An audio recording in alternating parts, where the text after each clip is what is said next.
Wakil rakyat di DPRD Badung mendorong pemerintah daerah setempat melanjutkan proyek Jalan Lingkar Selatan atau JLS pada tahun anggaran 2022. Realisasi JLS dipandang penting guna menggeliatkan ekonomi masyarakat.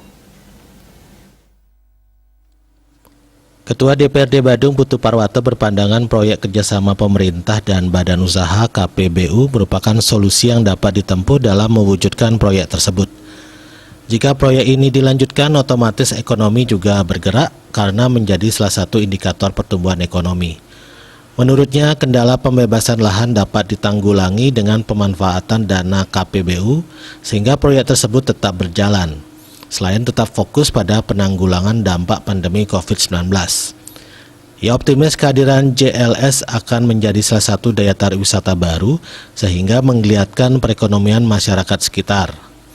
Sebelumnya, Sekretaris Daerah Badung Iwayan Adi Arnawo mengatakan pembebasan lahan dari KPBU JLS tersebut tak dapat direalisasikan di 2022.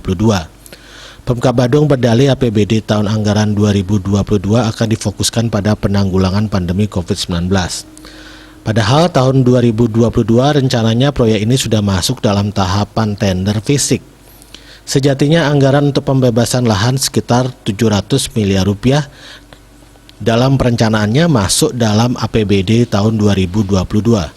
Namun anggaran pembebasan lahan proyek Jalan Lingkar Selatan Badung belum bisa direalisasikan pada APBD tahun 2022.